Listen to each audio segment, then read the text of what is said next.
All right. Now, there is a technicality, and I'll ask you to consider this. I'm supposed to read the entire warning before we start the meeting. And I think that if you are willing, we can waive that requirement, and I can read each article as they come up. Then that someone will motion to. Okay, motion's been made to waive the reading. Is there a second? Okay, second. All in favor? Aye. Any opposed? Thank you very much. So, are we ready to roll?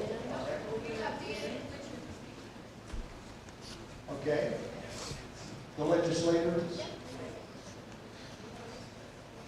Legislators.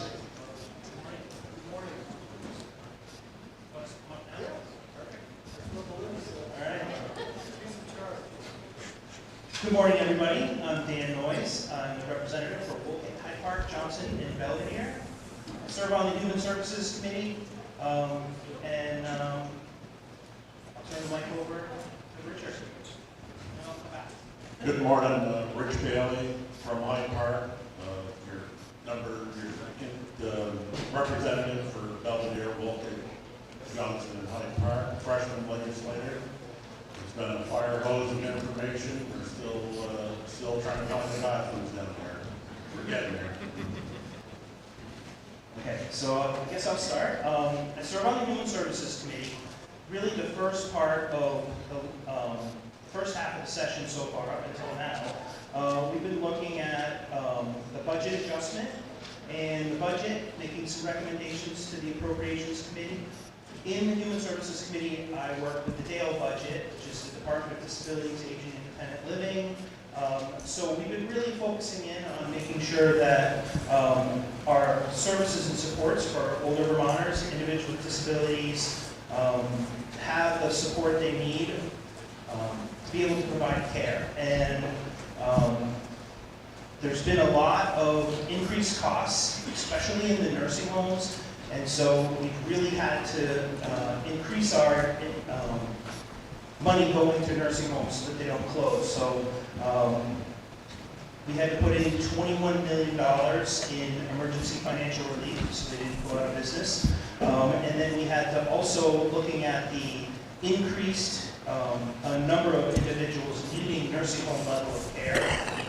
It was up about $24 million, which is around 33,000 hours of care. So that's been a real pressure on the budget this year.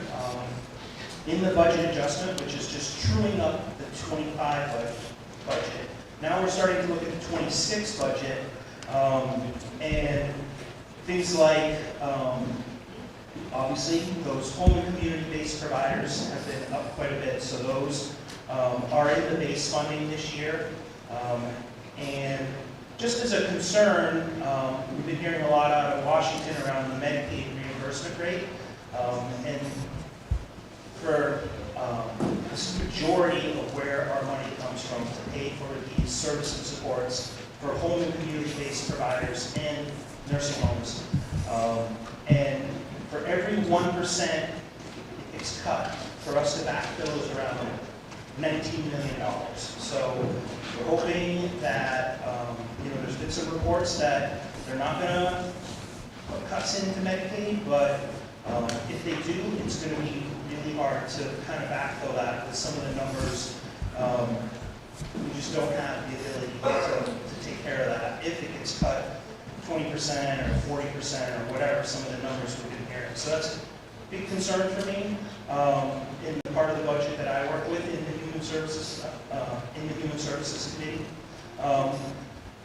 We've been looking at some other bills on looking at the reimbursement rates for these. So we just passed a bill called H13 out of committee that asks the department to look at what it costs to deliver these services. Every year we get requests to fund residential care, home health agencies, and we really don't have a good grasp on what it costs to deliver them. We have some rate studies from 23 that we've been working off off of with our economist. But what we want is we want a yearly update on what it costs to deliver services so that we can really try to use the resources we have as efficiently as we can. And the last thing I just want to talk about is, we're definitely, one of the key things outside of my committee that I'm really working, trying to follow is the education funding. So that's coming out of two different committees. It's in our education committee, which will look at structure and how any future changes to education will be designed. You've probably seen some stuff around different supervisory unions, how the schools are laid out, and then in the Ways and Means Committee, which is the tax committee, on how we're going to, how the taxes are going to work around it. We've been getting some input from the administration, from the Scott administration, and then they've been looking at their own. It's going to take a while to try to figure out, like, restructuring this. And I know some of the proposals have been to look at block grants, although I'm really concerned about that for rural communities because we don't have as many people and more money, where there's going to be more money going into more urban areas where there's more students in the schools. So that's definitely a concern of mine. And then just trying to come up with a system that ties our budgets directly to our tax rates. So, definitely have some work to do. What we have is not working. Last year I did not support the yield bill because we didn't really talk about how we were going to reduce costs. We really were, the bill that came to the floor was really focusing on how we were going to raise money. So I didn't support it. I hope that this year when we have some bills come out, I hope we really do look at our costs and how we can be more efficient on delivering education, but also providing great education to our students. So I'll turn it over to Richard and take questions. Yes, good morning again. I serve on the Energy and Digital Infrastructure Committee, which is a brand new committee which covers all the climate action bills and overseeing the digital computer systems of the Agency of Digital Services. And there are 27 bills in my committee right now. We're working on a couple of them. The governor submitted his energy bill, which modifies some of the Global Solutions Acts and the clean standard in the clean car things to make it a little more usable, workable, less costly to maintain, which is what we're looking for. The current laws really put a lot of administrative costs to track all this stuff, and we can get some movement on that, and I think my committee chair might be pulling the governor's bill down to talk about it in committee, which I hope she does. The digital infrastructure, the state is in, it's got computer systems that are over 40 years old. We still have people doing Excel spreadsheets. And again, this upgrade is going to be costly. The numbers we were looking at to get everybody back up to speed is like over $500 million. These systems are complicated and it takes a while to design them. And that's why they put this infrastructure in a committee so we can oversee the agency digital services and make sure programs that they're thinking of buying will be overseen, and the taxpayers are getting the best bang for their dollar, because this is going to be a huge investment. And the education bill, governor's education bill, those are all in committee. It's the only one that I know of that's in there to try to revamp it completely. So I think those committees are looking at it, and hopefully we can figure out something on this, but it won't happen until they finish doing all the work in their committees. Thank you. Does anyone have any questions or? Anybody have questions? Anybody have a question of either one of these gentlemen? And we have a town meeting report over here that has our phone numbers and email addresses. So if anyone wants to reach out to either one of us, always available. Thank you. Thank you. Yes, and the other thing is, on the education bill, is the speaker has a survey that she'd like people to fill out and give your thoughts on how education should be delivered in the state. I'll leave this up at the counter up here where you vote.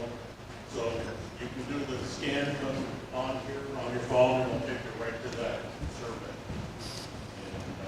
And we also, Dan and I also brought in a bunch of comic books from the Secretary of State's office, Freedom and Unity, and I've delivered those to the office.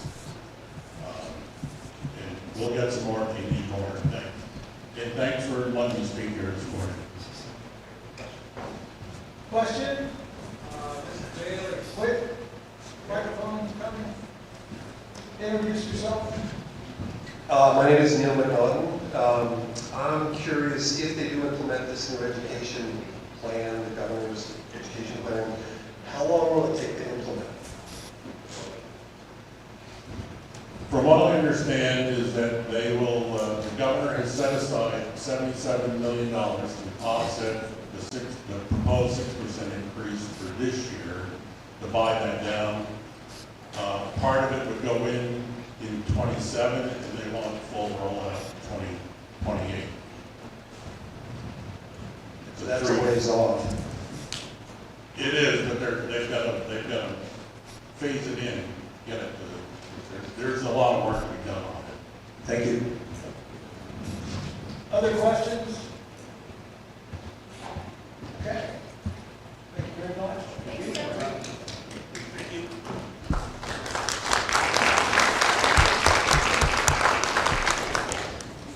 Okay. Shall we begin? Article 1, shall the voters appropriate $21,560 to the following social service agencies pursuant to 24 VSA subsection 2691? $500 to the American Red Cross, $1,200 Central Vermont Adult Basic Education, $1,700 Central Vermont Council on Aging and RSVP, $500 to the Corwin Howard Nichols Center, $500 to the Craftsbury Saplings, $1,000 to the Hardwick Area Food Pantry, $400 to the Home Share Vermont, $400 to the Home Share Vermont, $500 to Justice for Dogs, $1,200 to the Lamoille Community Food Share Incorporated, $500 to Lamoille County Conservation District, $1,082 to the Lamoille County Special Investigation Unit, $750 Lamoille Economic Development Corp., $500 to Lamoille Family Center, $5,028 Lamoille Home Health and Hospice, $300 Lamoille Housing Partnership, $1,400 Meals on Wheels of Lamoille County, $1,000 North Central Vermont Recovery Center, $1,000 to North Country Animal League, $1,000 to the River Arts, $1,000 to Rural Community Transportation Incorporated, $500 to Salvation Farms. What is your pleasure? We need a motion to address this article. You want to move the article? Move the article. Is there a second? I'll second that. Okay. Any discussion, any questions? Any discussion, any questions? No discussion, no questions. Shall we move to vote? All in favor, say aye. Aye. Opposed to end the discussion, say nay. Okay. All in favor of the article, say aye. Aye. Opposed to the article, say nay. The article passes. Thank you very much. Article 2, shall the voters authorize the town clerk to receive a salary in lieu of fees? 32 VSA subsection 1224. Do we have a motion? Motion's been made. Is there a second? Second? You get it? Any discussion? Any questions? In the bleachers, please introduce yourself and then ask your question. My name is Liz. I just wanted a quick explanation of what this article is. Okay. Is there someone that can, if you wish? So in the old days, back when Linda was town clerk even, the towns paid their town clerk and treasurer a certain stipend. And then on top of that, they would get fees. And so the fees, over the years, the recording fees, how do I say, most towns now, there are only 4 towns in Vermont that still pay fees. And so in lieu of, if I want to go get a mortgage or something, if I have a steady salary instead of based on fees, I'm more apt to get that mortgage. And that's just my own personal thing. But most towns have a salary they pay their town clerk and treasurer. Anything else? Is that understood? It's a way of stabilizing the compensation that the town clerk would receive. Any other questions or comments?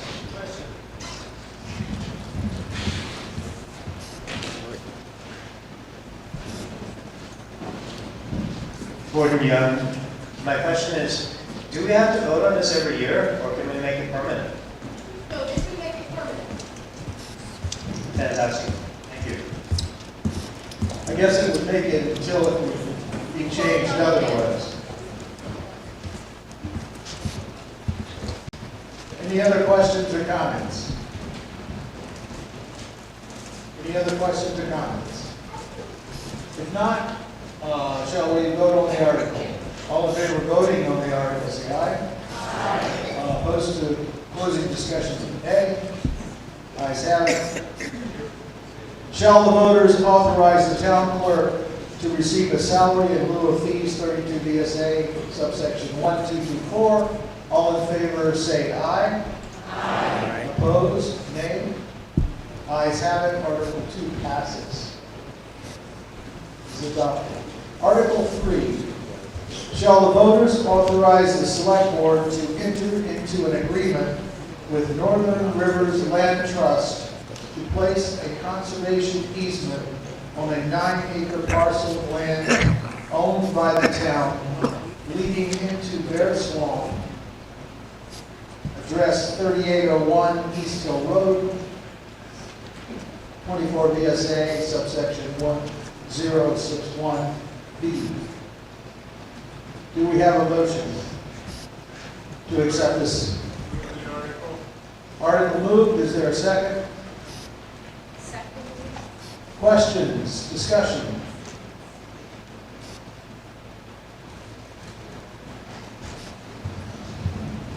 Question over here, or discussion?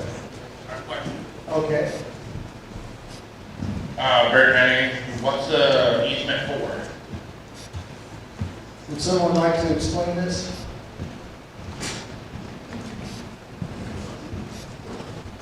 This would allow us to put this property into the land trust.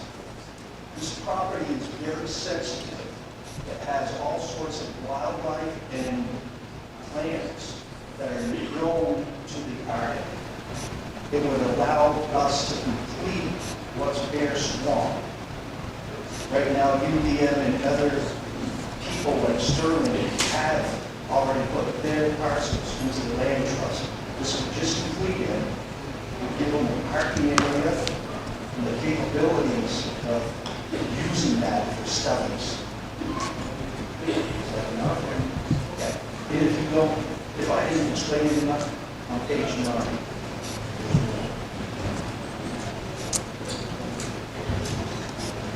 Other questions, comments? Other questions, comments? Is there a motion to end discussion? So moved. Second. Thank you. Discussion is ended. Shall the voters authorize the select board to enter into an agreement with Northern Rivers Land Trust to place a conservation easement on a 9-acre parcel of land owned by the town leading into Bear Swamp, 3801 East Hill Road, per 24 VSA subsection 1061B. All in favor say aye. Aye. Opposed, say nay. Ayes have it.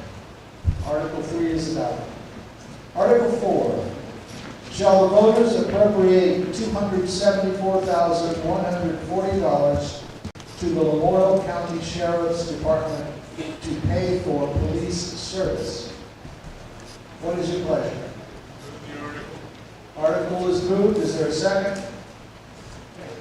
Second. Floor is open for questions, discussions, comments.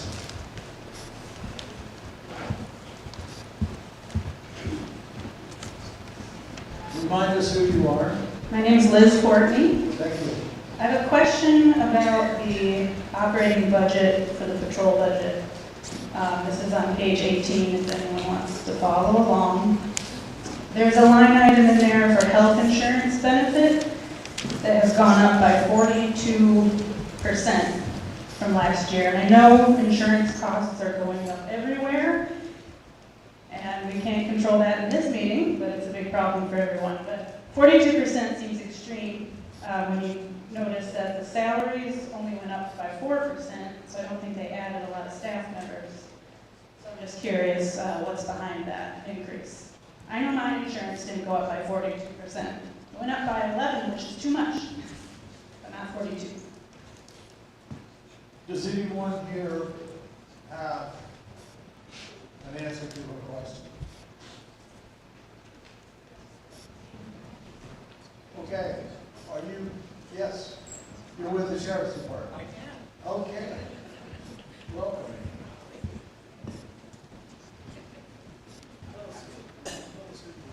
So my name is Kevin Leon, I'm the detective sergeant with the department. And so my understanding is between the two insurance agencies that we have, which is Blue Cross and the other one, I can't remember the name, that was what we were looking at for a health insurance bump. So a significant amount of that bump was taken on by the Sheriff's Department, so it wasn't seen by the town. I think the town budget went up only by 3%. So I'm happy to answer in more detail, obviously once I've spoken with the sheriff, but I know that cost where other towns have seen significant budget increases well beyond 3%. We kept it at 3%, but our insurance has dramatically gone up. So hope that answers the question, at least for the time being, but I'm happy to answer, when I'm back in office on Wednesday, but I need a specific reason for why. But we just have no choice. That's sort of the policy of the business. But I wish ours went up a little more than 4% for the increase, but so. But again, I'm happy to answer that later on. Thank you. Any other comments or questions? Yes. Wolcott.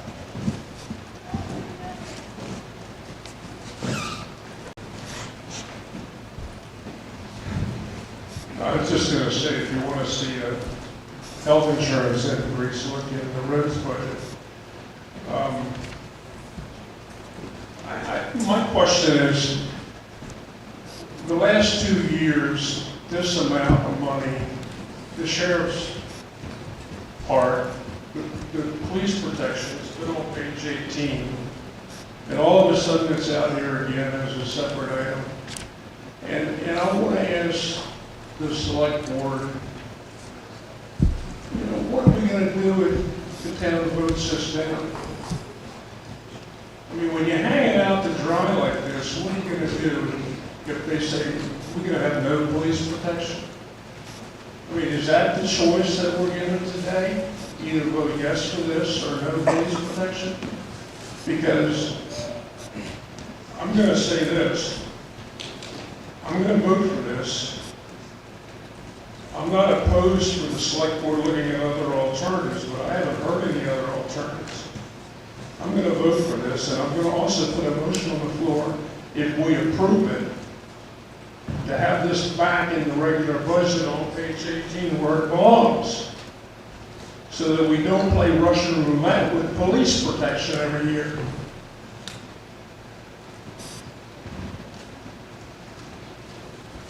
Any other questions, comments? Mr. Cotton did have a question. I think The reason that this has been separated was my idea. What we're paying for, the majority of this budget for patrol is patrol. We're not getting that. If there's any other major crime within Lamoille County, they'll not do any patrol. They will go to that crime scene. This does not mean we will not get any major crimes looked at, Bill.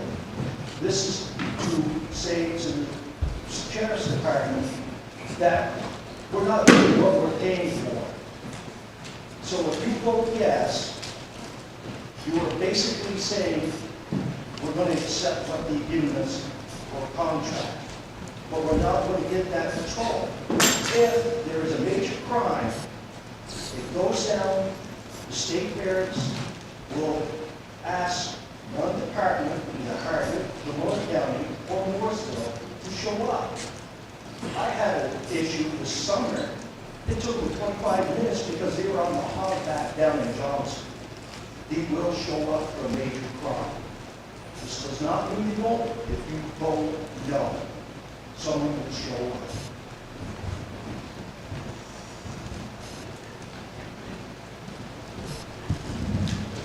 I've been here 28 years, and I've heard that same argument 28 years ago, up till now. If you want to play that game of Russian roulette, folks, okay. When you dial 911 right now, you can bet you're going to have a sheriff's deputy there before you have anybody else. If you read the transcript every week and you see the sheriff's department, a lot of the calls are not really great calls, but they're there. Yeah, if there's a major crime, you might get the state police, but the nearest barracks is Orderville. I say again what I said before. I'm not opposed to another strategy for providing Wolcott police protection, but I haven't heard one yet, except do away with the sheriff's budget and let's just hope the state police respond. That's not good enough for me. It hasn't been good enough for me for 28 years, and I hope it's not good enough for you.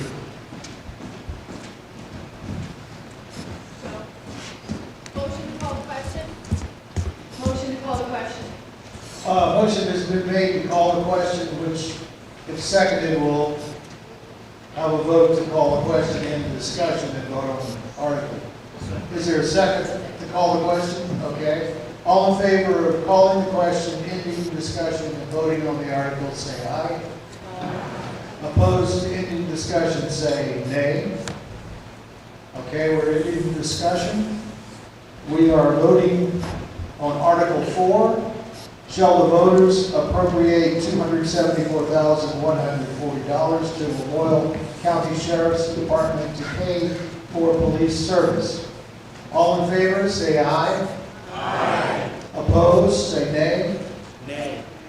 The ayes have it. Article 4 is approved. Mr. Moderator, I'd like to make a motion. I move that this police protection budget through the sheriff. I think this belongs in other business. I don't, You don't need to do it now? no, I would prefer that we wait till we get to the end of other business. I will remind you. Okay, thank you, sir. I'm sure you will. so. It's non-binding. This motion would be non-binding. Correct, but I would prefer to move forward and bring this up. Yeah. Thank you, Bill. Article 5.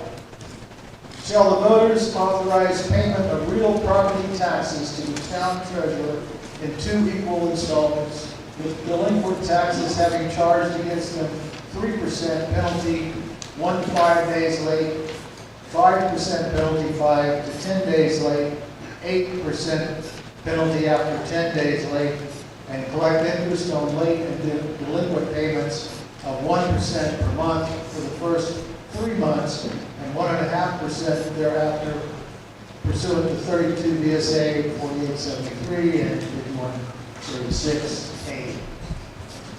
First installment to be paid on or before November 17, 2025. Second installment to be paid on or before May 15, 2026. Pursuant to 32 VSA 4871. What is your pleasure? I make a motion to accept. Okay, motion's been made to accept Article 5. Is there a second? Second. Okay, open for questions, comments.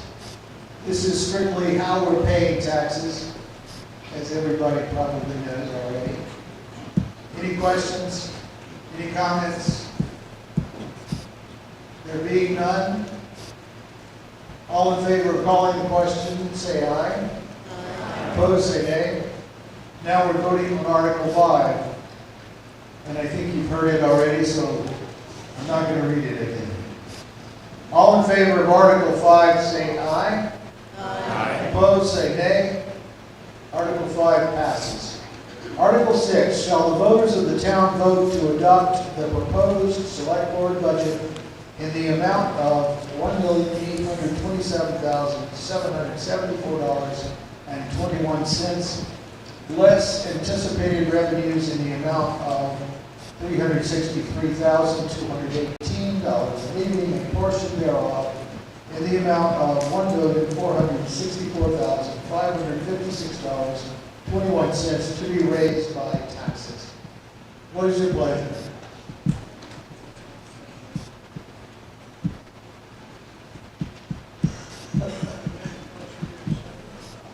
Motion is made. Is there a second? Is there a second? Okay, thank you. The floor is now open for questions or discussions. In the far corner.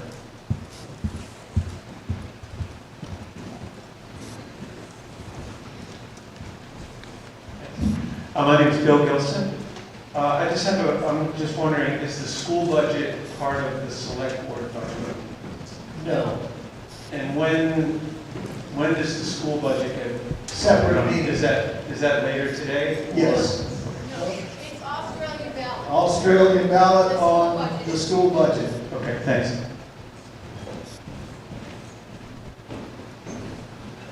Any other questions or comments?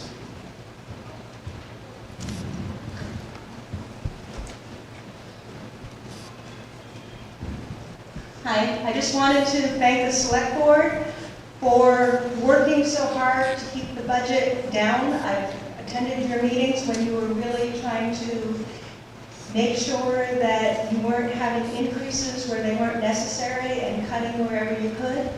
And that includes Belinda.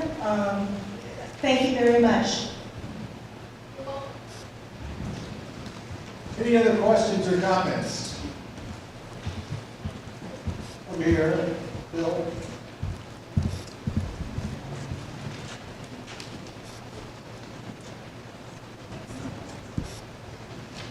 You know, I remember when the select board report was maybe 3 or 4 paragraphs long. I just want to say that I'm really proud of you guys, and I'm proud of what this town has accomplished in the last few years. It's just a pleasure to read through this book and to see the things that are happening and potentially happening in Wolcott, and I hope and pray that we can continue along that same path because this is a special little town. But Linda particularly, you don't get enough recognition and enough thanks. Your hand is over and on a lot of this. And I've been, like I said, I've been here 28 years, and one constant in that 28 years has been Linda and Belinda, and try saying that fast. But we're fortunate, folks, and I call all of you to say thank you to these people, because if you want to talk about money well spent, and you want to talk about a good return on your investment, look up front and look what's happening in Wolcott right here. Thank you.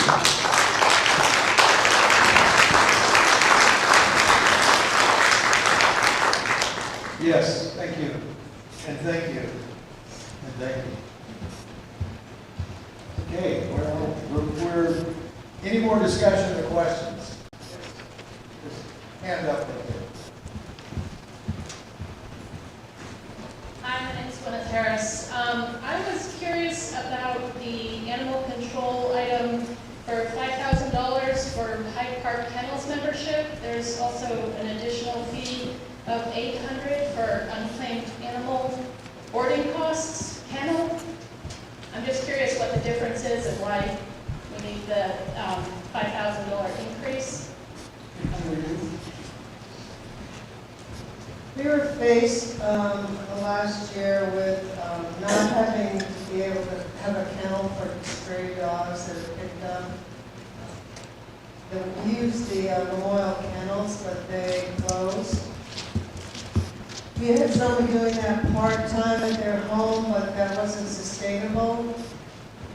So the only option we were able to find was doing a contract with the town of Hyde Park, and we rent a portion of the former Lamoille kennels up in Garfield. And the cost to renovate that and so forth is $5,000. That's just to be allowed to use that facility. But then if we pick up a dog, there's a boarding fee, a daily boarding fee on top of that. We're hoping that other towns will join into this consortium to lower that annual fee. And this is something that we're required by law to do, so we don't have an option when dogs are picked up. I don't know if Mike Green can offer anything more. What I have to say? Thank you. And tell us who you are. Yeah, I'm the new dog officer here. I've been on for about 4 months. Anybody have any problem with animals? It's not just a dog officer, it's an animal control, so I guess I deal with everything. Last Friday I dealt with 6 goats. You never know what's going to come the next time. Interesting so far, and I'm doing all right. Remember to register all your dogs. I think we've got 419 dogs or something like that in town, and I'll bet there's a lot more that don't register. So if you know of any dogs that are not registered, let me know. I'll come and talk to you. Any questions? Okay, thank you. Thank you.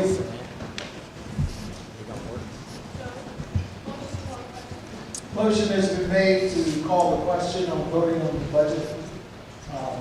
Is there a second to the motion? Second. We're voting on ending the discussion at this point. All in favor of ending discussion and voting, say aye. Aye. Opposed, say nay. Ayes have it. Article 6, shall the voters of the town vote to adopt the proposed select board budget in the amount of $1,827,724.21, less anticipated revenues in the amount of $363,218, leaving a portion thereof in the amount of $1,464,556.41 to be raised by taxes. All in favor, say aye. Aye. Opposed, say nay. The ayes have it. The budget is adopted. Thank you very much. Article 7, to transact any other non-binding business. Is there any other non-binding business? Yeah, I think so. Oh, wait, are you awake? Okay. Thank you. I did not forget you, Bill. I move that the sheriff's budget, road patrol, police protection, whatever you want to call it, be now and forevermore on page 18, be put under town service agencies in the budget from this point forward. That doesn't mean we can't talk about it. That doesn't mean that the select board can't come with other alternatives. But it belongs in the budget with other town service agencies. That's my motion. Motion, non-binding motion, but a motion. Is there a second to Bill's motion? I'll second. Seconded. Do we vote on non-binding? No, but we can get consensus of how it Okay. feels. So, this is, a non-binding motion, but we would like to hear if this is something that the people would support. So, all in favor of Bill's motion to include the sheriff's budget in the line item in the regular budget, town budget, say aye. Aye. Opposed, say nay. Ooh, I want to show of hands. Okay, the town person has asked for a show of hands. All in favor of the motion, raise your hand.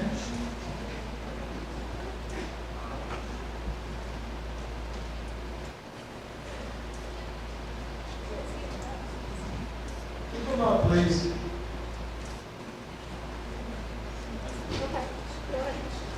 Okay. All opposed, raise your hand. It's obviously an aye, not an A. So the ayes have it, and the non-binding motion has been made, and the select board has heard your desire. Are there any other non-binding motion or anything else that anyone wants to bring up or discuss? Yes? So in the town report this year, we have a new thing in town. It's called Text My Gov.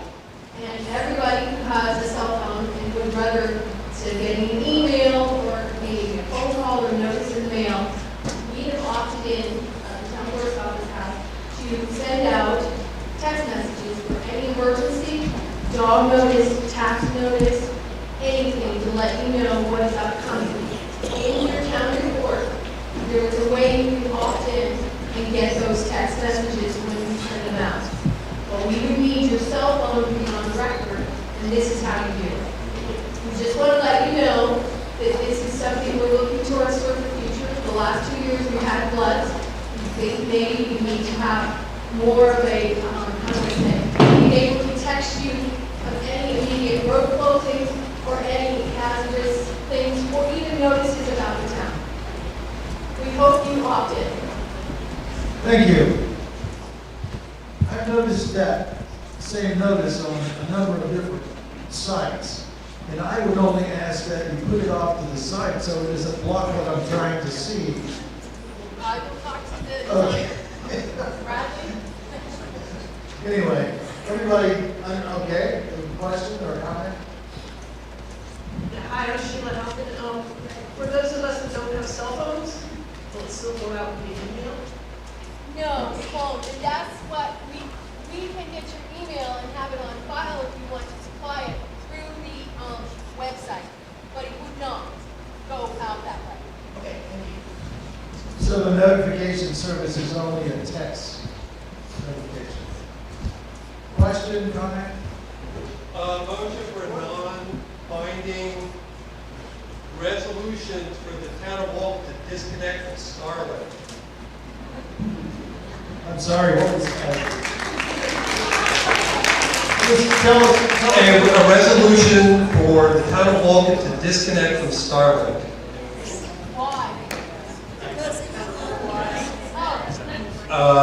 Well, is it, Bruce, is it, Vivian, isn't the local broadband stuff coming into Wolcott anyway? It's coming, it's going to be a while. It's coming up from Craftsbury. They're working on it now, but it won't be in effect until 2026. We do have funding for the entire town of Wolcott for the Northeast Union broadband fiber.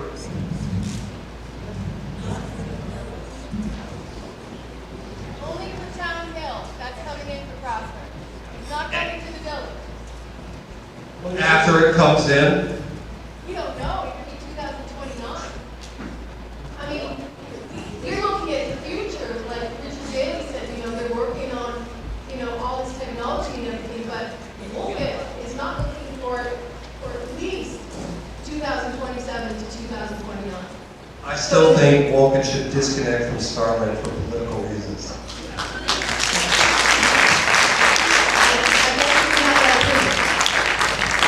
And we should all be using the crappy consolidated.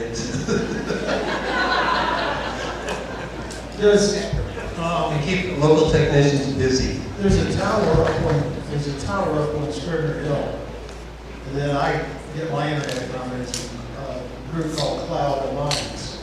Have you looked into that? Cloud Alliance used to be available to most of the people on Peter Pond and Lake Wapanaki, so they didn't go anywhere. They don't go down to the town office? No, not at all. Well, I thought maybe. And we actually have consolidated for all of our town network. The only thing we use Starlink for is for our Zoom meetings. And that's because we can reach many, many people. We do not use Starlink for any of our office computers or anything. We have a network that is really consolidated. I still think Wolcott should disconnect from Starlink. Thank you. So that's a non-binding resolution? Is there a second? Okay. Any other discussion? No other discussion? Yes.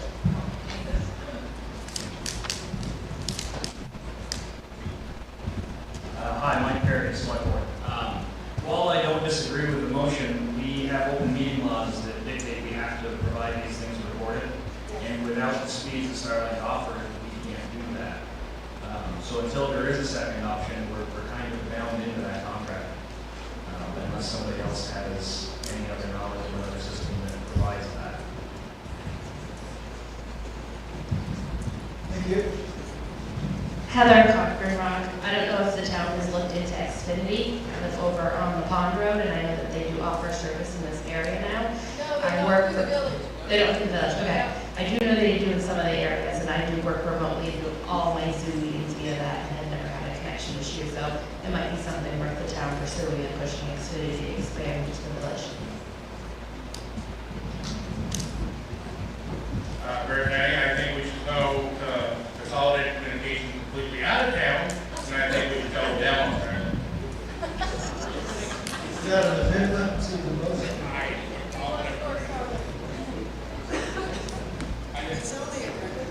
Recommendations. It's just a new year.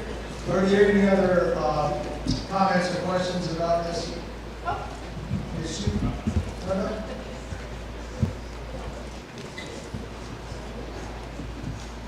All right. Any other, no other discussion, no other questions?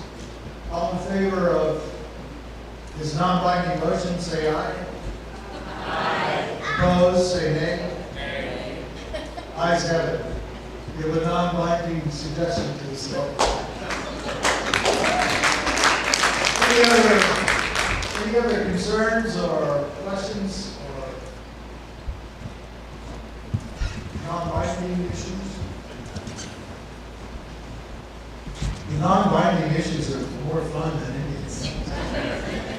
Brian Jerky, just Yes.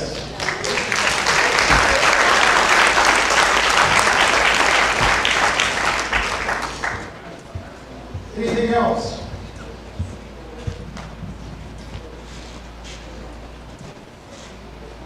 Someone else? Raise your hand. No?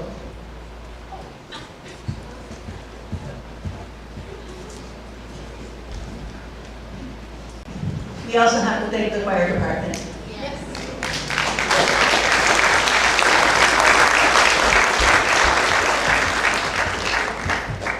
Any other non-binding issues? We do have Article 8 to be voted on by Australian ballot at the Wolcott Elementary School between the hours of 8 a.m., at which time the polls will be open, and 7 p.m., at which time the polls will close. The legal voters are hereby further notified that voter qualification, registration, and absentee voting relative to said meeting shall be provided in Chapter 43 of Title 17 VSA. The following articles will be voted by Australian ballot. To elect the following town officers as required by law: moderator, 1-year term; select board, 2-year term; select board, 3-year term; town clerk, 3-year term; town treasurer, 3-year term; lister, 1-year term; lister, 3-year term; library trustee, 4-year term; library trustee, 5-year term; cemetery commissioner, 4-year term; cemetery commissioner, 5-year term. Dated in Wolcott, Vermont, its 31st day of January 2025. So sign the select board. Any questions about? Yes. Tell us who you are.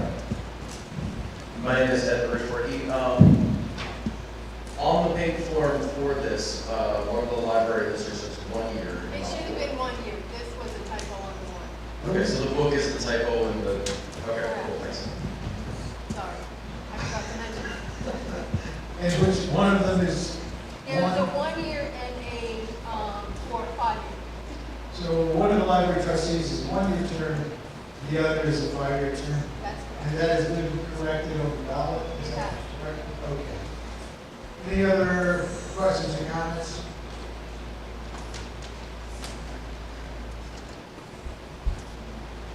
Motion to adjourn?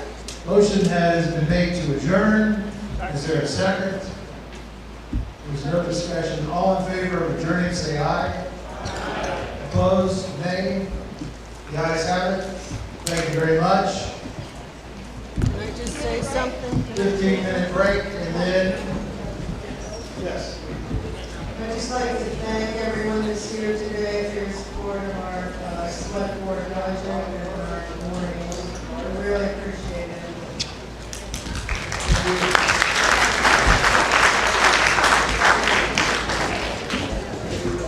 15-minute break and then we open the school meeting.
to start this meeting, so I think we have a seat.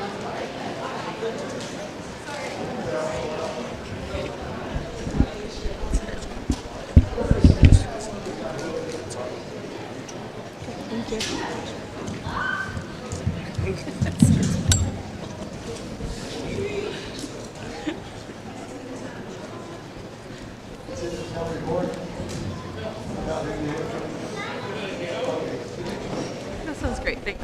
All right. Oh, nice, 82.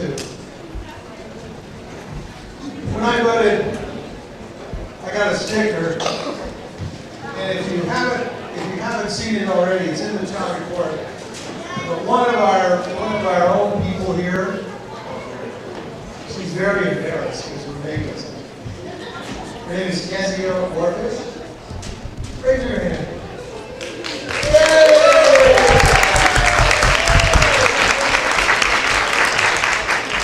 I just looked at that, I said, wow, where did that come from?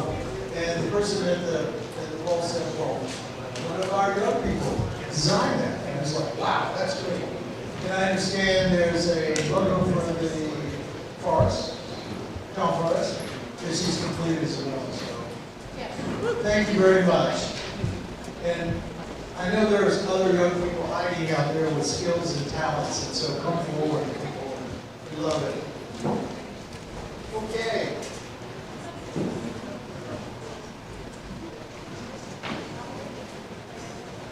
Do I have to back it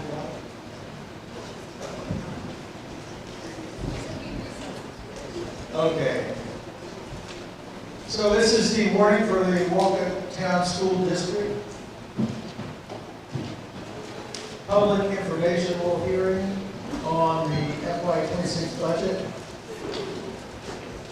was February 19th. Okay. The annual school district meeting, which is today, March 4th. 15 minutes following the adjournment of the town meeting, we took a little longer, but everybody has a chance to say hello and have a hot dog. Good. The legal voters of the Wolcott Town School District are hereby notified and warned to meet at the Wolcott Elementary School in Wolcott, Vermont, Thursday. Okay, I need to read these. No, that was about the information. Yes. Next line down. Legal voters of Wolcott Town School District are hereby notified and warned to meet for the annual school district meeting at the Wolcott Elementary School, Wolcott, Vermont, Tuesday, March 4th, following the adjournment of the town meeting to act on the following articles of business. Article 1, to elect the following school district officers for the ensuing year. School district meeting moderator, district clerk, district treasurer, alternate district treasurer. What is your pleasure? Need a motion? I make the motion to nominate Joey For Moderator. moderator. Is there a second? Thank you. Any discussion? That's me. I'm Joe Hester. Any discussion? No discussion? Close discussion. All in favor, say aye. Aye. Opposed, nay? Thank you very much. District clerk. What is your pleasure? Who's district clerk? Is that you? Do we have a nomination? Nomination Belinda. Is there a second? Second. Any discussion? Any other nominations? Any other nominations? Have a motion to close the nominations. So moved. Second. Thank you. Nomination closed. All in favor of Belinda as the district clerk, say aye. Aye. Opposed, nay. Next is district treasurer. Belinda Clay. So I'm going to have to decline. I'm going to have to decline because at the last informational meeting, I felt that was not given enough information from the OSSU as treasurer, and I'm responsible, and I'd rather not be any.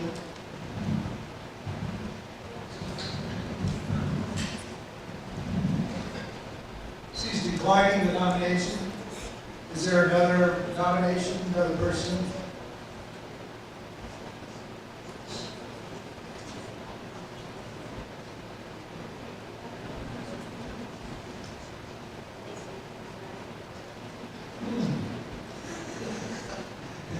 You guys have any ideas?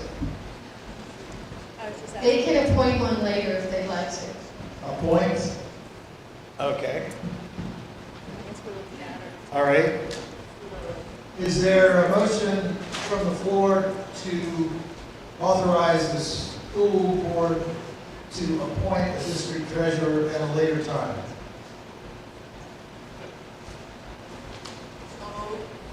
So moved. Is there a second? Second. Any discussion?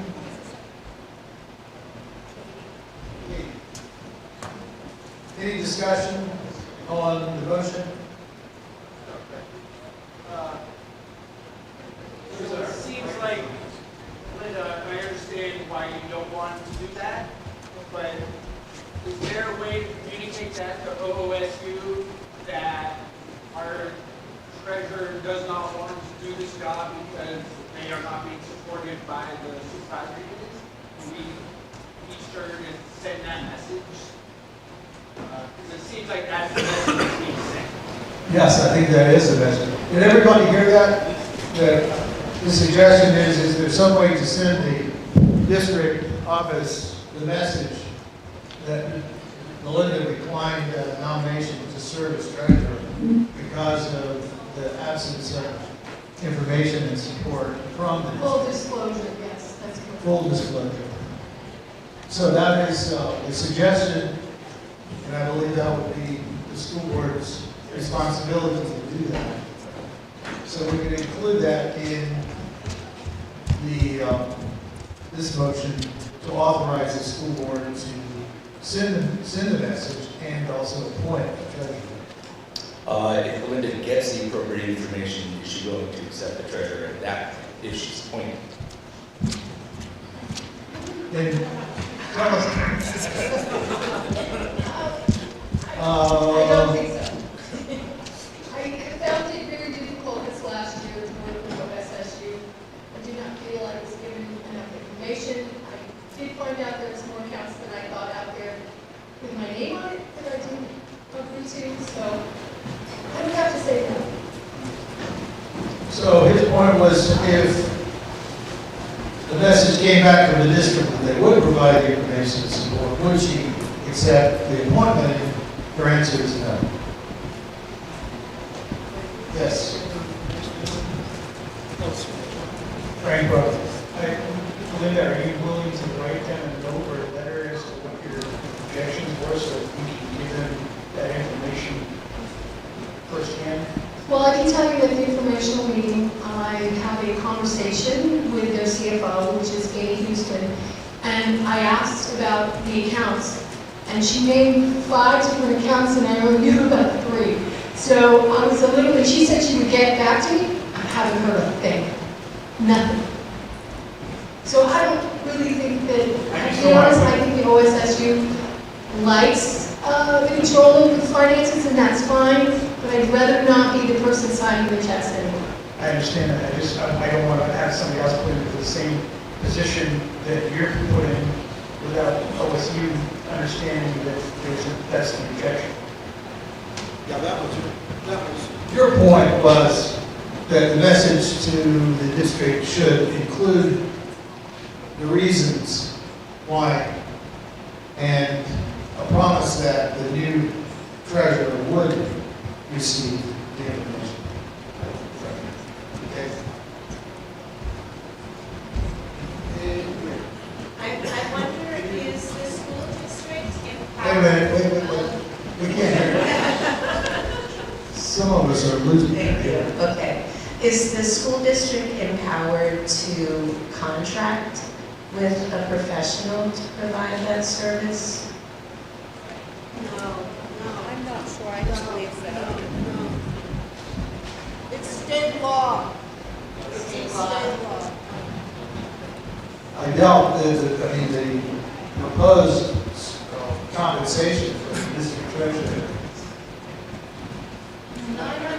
$900 would probably not attract a professional. Any other,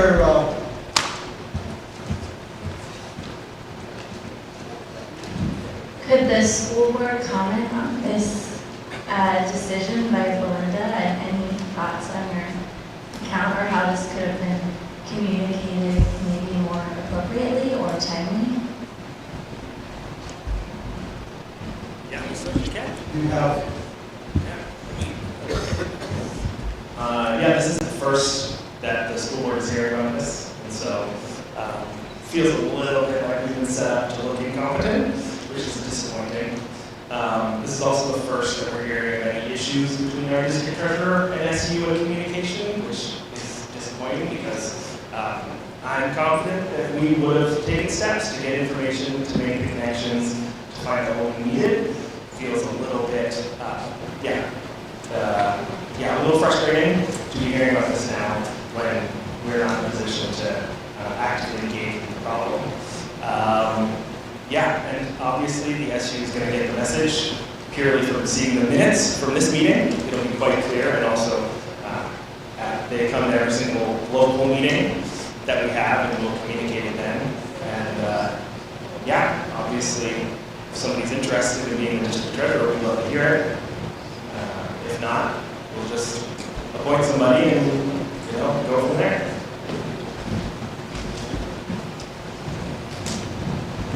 thank you. Any other comments or questions? In the future, can we have some...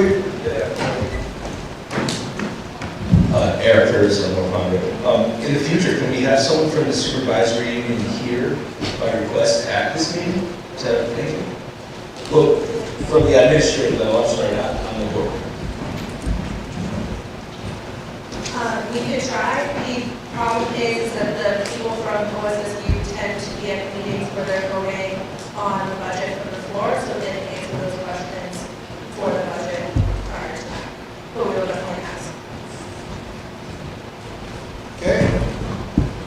Any other comments, questions?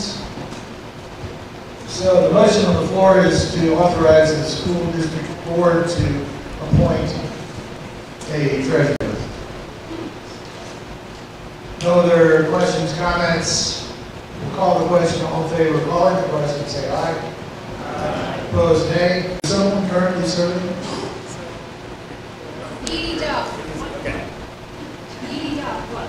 You're currently serving as the alternate to the secretary.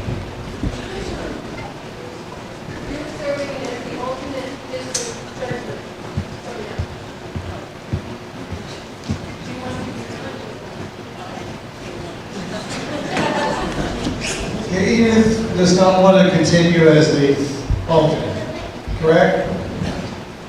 Is there anyone who's interested in being the alternate treasurer?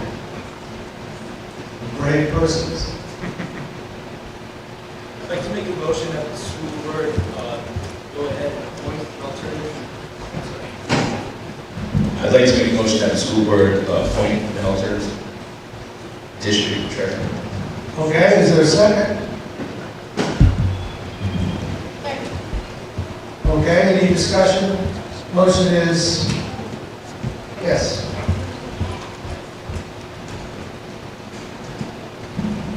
When is your term effectively done?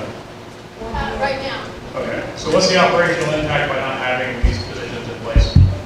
They won't be paid, but Okay. Thanks. We have a meeting on Tuesday the 11th that we will. Okay, We have a meeting next Tuesday, the 11th, at 6 o'clock at the Hazen Building in the Old West Committee Apartment. When the paycheck will out? What? When the paycheck will out? Alicia, can you help me? I submitted payroll Friday, so I submitted payroll on Friday, so they should be receiving their checks this Friday.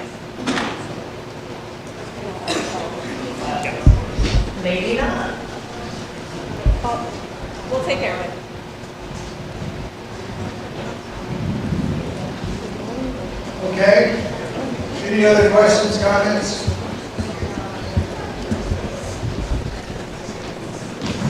Motion to call the question, all in favor of calling the question, say aye. Opposed, say nay. Okay, the question is, shall the voters authorize the school board to appoint an alternate treasurer? All in favor, say aye.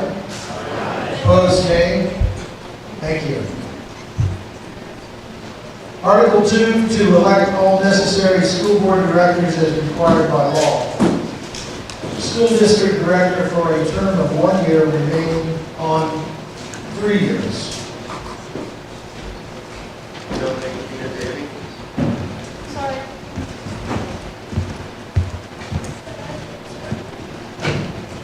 Nominate Sheena David. I'll second that.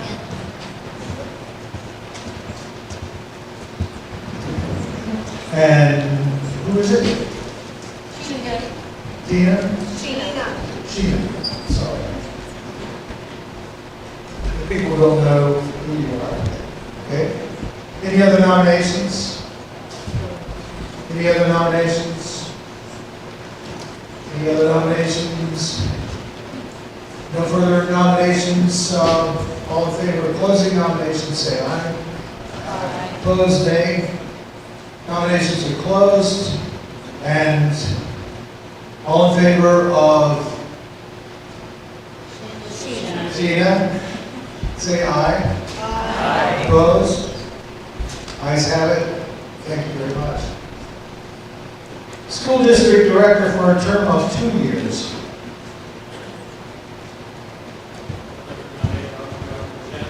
Louder, please. Raise your hand.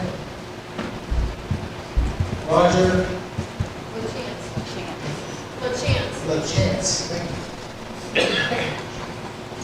you. Any other nominations? Any other nominations? Any other nominations? All in favor of closing nominations, say aye. Opposed, nay. Nominations are closed. All in favor of Roger, say aye. Aye. Opposed, say nay. Congratulations, Roger. Thank you very much. School district director for a term of 3 years.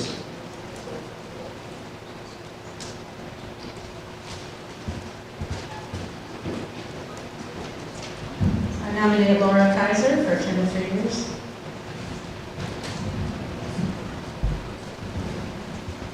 Laura? Last name? Kaiser. Thank you. Nominate Laura Kaiser. Any other nominations? I didn't have a second. I'm sorry. Is there a second? Second. Any other nominations? Any other nominations? There be no other nominations. All in favor of closing nominations, say aye. Aye. Opposed, nay. All in favor of Laura, say aye. Aye. Opposed, say nay. Congratulations. Once you're on, you can't get off. There are no term limits. I'm trying to make fun. We truly appreciate what you do. It is truly difficult. Absolutely. Article 3, to see if the voters of the school district will authorize the following salaries to be paid for the officers and directors of the school district. School board chair, $700 a year. School board member, $500 a year. District treasurer, $900 a year. Alternate district treasurer, $25, pay period as needed. District clerk, $0. And I guess I'm looking for a motion to adopt all of these as listed. So moved. So moved. Is there a second? Second. Okay, is there any discussion? Bill? None. Any discussion, any questions?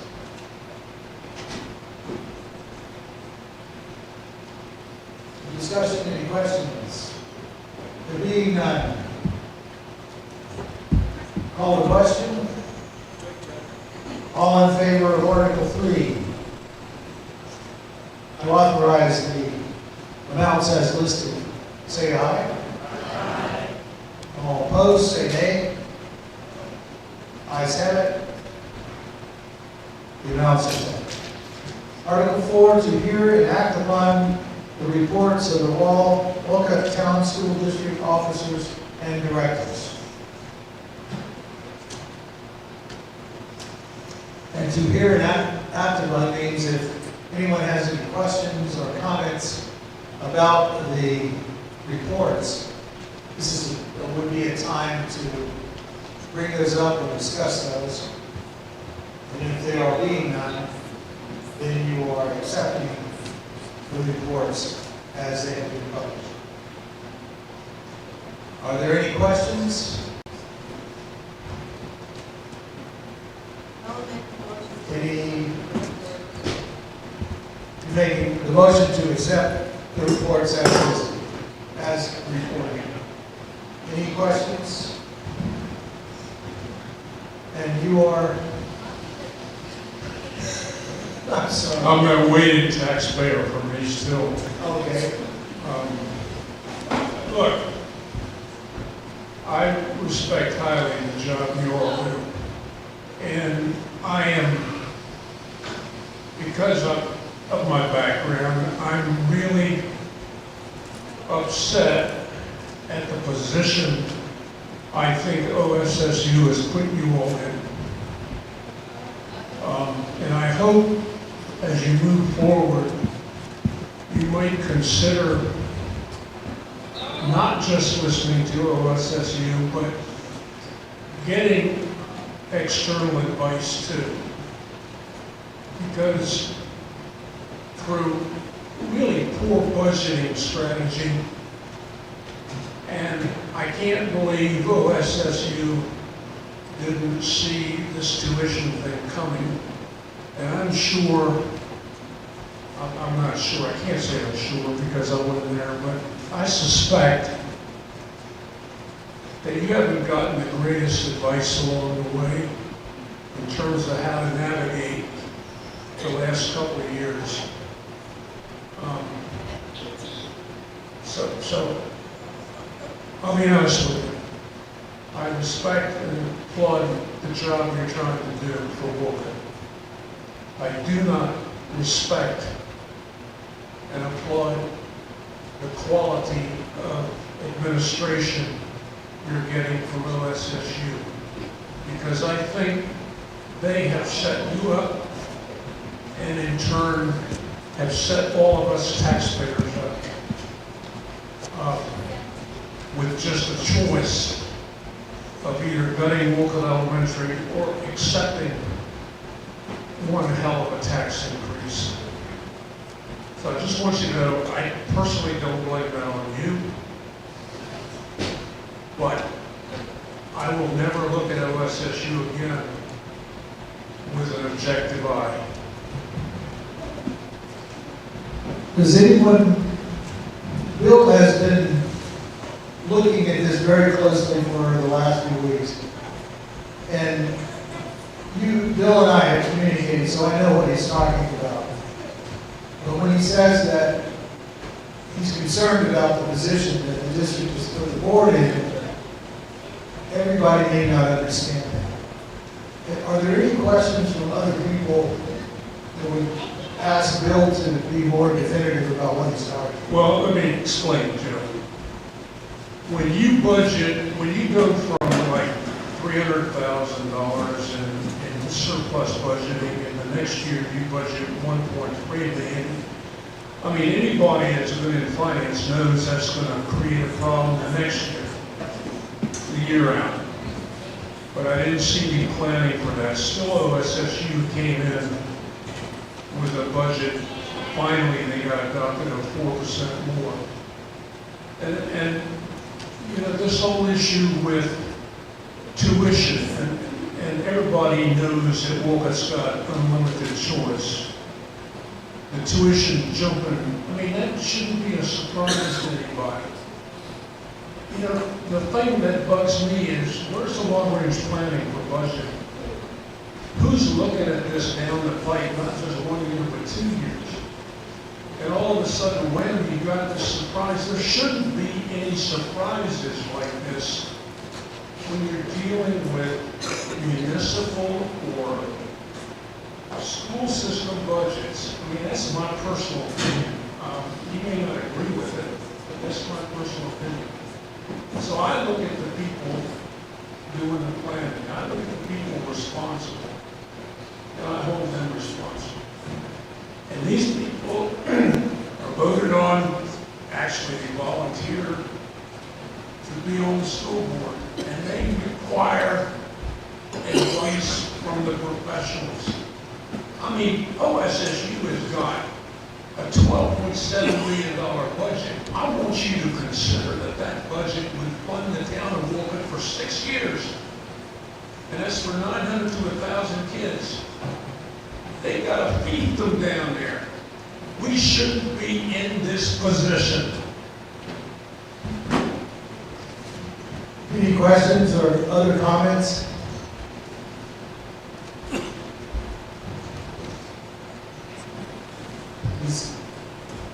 Is there anything that the people can do? I think the governor's going to do it for us. The legislature, ultimately, we can live that long. We can survive that long. I think the state's going to try to do something for us. I hope the state's going to try to do something for us, because this is ridiculous. I mean, there are 57 unions in this state, not all like OSSU, but small unions, and that's what they're looking at now. So there's going to be consolidation in Vermont, whether you like it or not, because we can't afford this kind of operation much longer. Thank you. Any other questions or comments? I think the question is, what can we do about it, right? And I'm just curious. If you would wait, but speak to the mic. Hey, Stuart St. I just heard the question is, what can we do about it as a citizen? And I didn't hear that answer. I'm just wondering if somebody has some ideas on that. I think Bill said that the state was going to do something. The governor has proposals that the legislature is going to hear about, and yeah, so clearly everybody here in democracy, come in, have your voice heard, let folks know what's up. Every single OSSU board meeting is open to the public, and so we as a body can hear how you feel about the SU and pass that along. But if you maybe came to the meeting and came into the room with the SU and let folks know at that level, that would be really helpful. That's a very clear, distinct way that you can do something. We only have 3 seats on the OSSU board. It's a 13-seat board, so 3 seats is not enough to unilaterally make a change, to do anything. We need to have a consensus. And we can talk about how voters in Wolcott feel, and the other representatives can talk about how the voters in their towns feel, but we don't actually have people coming in and letting the entire body know how the body is perceived, how the SU is perceived at the local level. It's very challenging for us to make the types of changes that I think everyone wants to see. And so that, to me, it's like, I'm a broken record on getting people to come to meetings. As I say every single time, I have the opportunity to talk to the community members, and that's really what it is. That's why these meetings exist. And so it would be really great if you aren't able to come. You can send emails with your thoughts, and we can share those, or you can send them to the superintendent. He communicates quite a bit. So just getting involved. And to the point about the legislature and the governor, we're in this position because of the legislature and the governor, which is we are mandated to be in a supervisory union. We don't have the ability to be our own thing, so we have to exist within that body. And so there's a box that we exist in legally that involves us being part of SU. And I fully fully understand that there's frustration around the SU and some sort of mystery about how it functions. Again, I just urge you to come to the meetings because we talk about everything. We vote meeting laws. That's why they exist. Thank you. Can those meeting dates be posted on that text? Yes, so we can get a text to remind us that there's a meeting. It's the first Tuesday of every month down at the central office in Arden. I think forget that by the time No, I understand. First Tuesday of Every month. every month. Exactly. Where? Central office in Arden. Central office in Hardwick. Where is that? What's it, Daniels Road? It's on the other side of the river. Headed toward Greensboro? No. No. Before 10. Near the walking bridge. Yeah, near the bridge. Okay. Downtown. Okay. But yeah, we'll make sure that the meetings go on. Any other questions or comments? We're still on the article about the town, the school board's report. Joe, motion to call the question? Motion to call the question.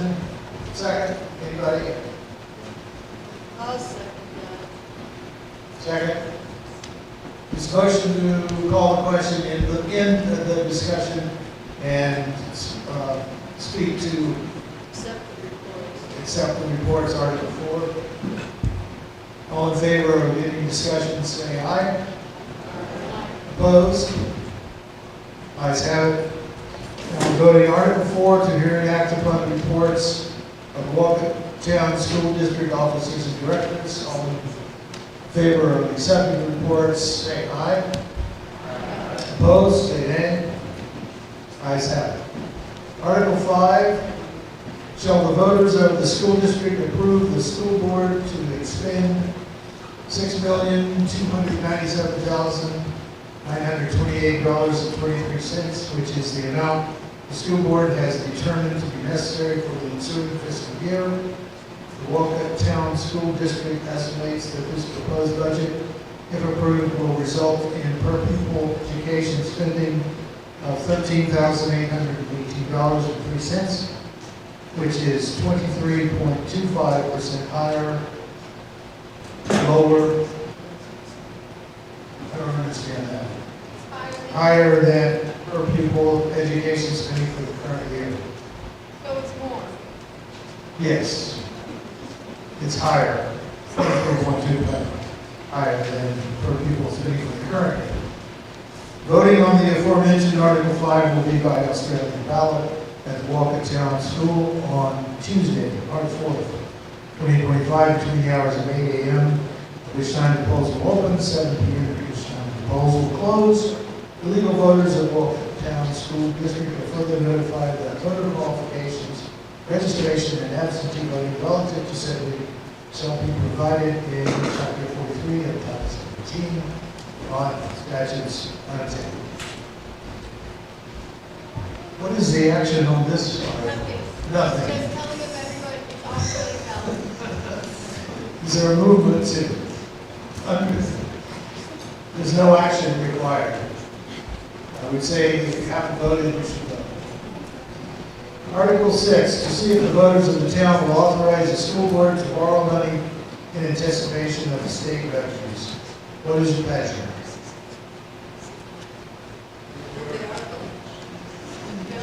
Yeah. Move. Move the article, second. Okay. Any discussion? Joe, Yes. I'd like to amend the article. You would like to amend the article.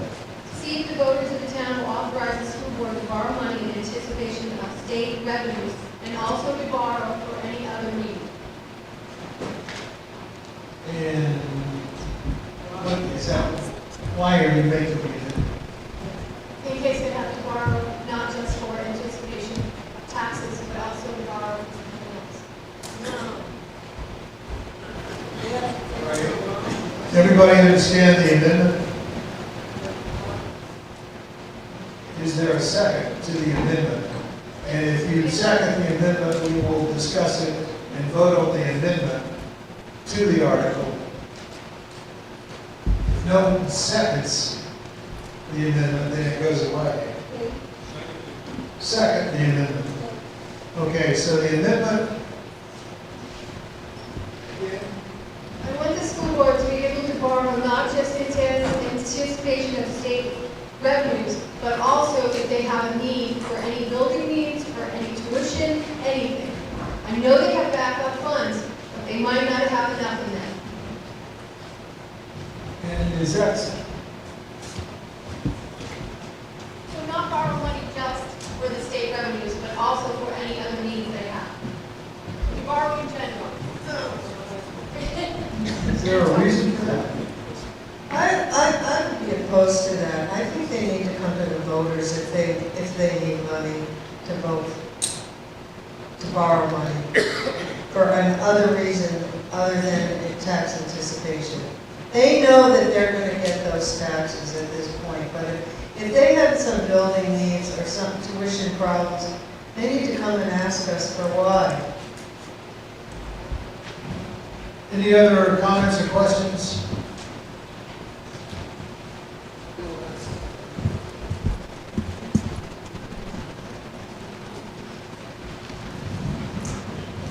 I think I know where Glenn is going with this. Lynn, would you feel better if we put a limit on that borrowing, like, say, 200, 300,000, like the select board has?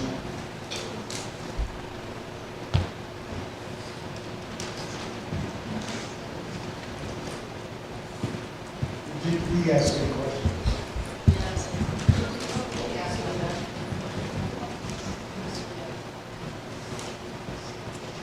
Maybe, but there is a state law that you do, you can borrow some, the state law outlines when you can just borrow money without asking the taxpayers for it.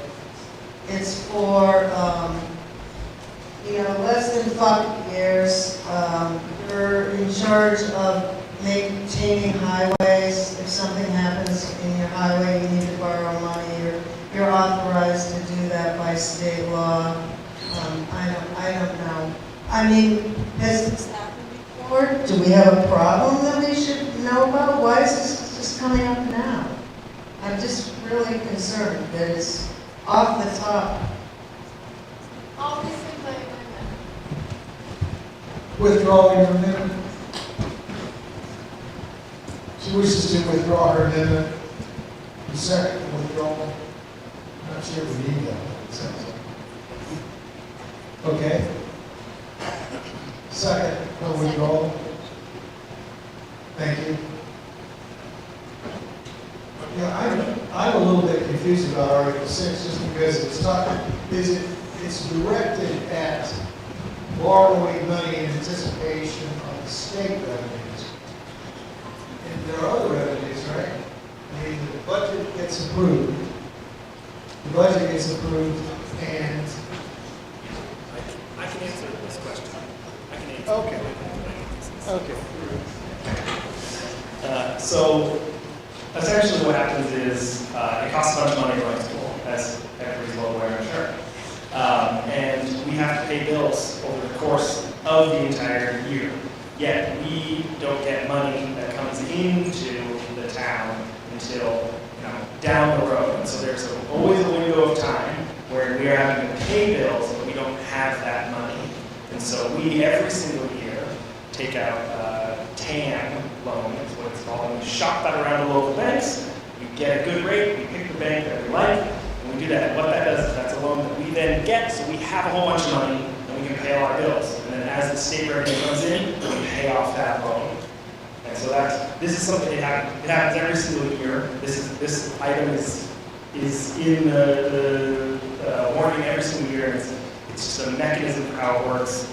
Call it, an example of a fractured, wacky system that is carts before horses and next to, and maybe it's a block of cheese. Who knows? But that's what this is. So if that hopefully clears mud, as they say. Question? Any questions, or does the school board Want that amendment? Is that a thing that you need or interested or ever heard of before? The concept came up at the budget informational meeting. It's nothing that the school board has talked about or asked for that came external from the school board. I think it's related to the idea of, I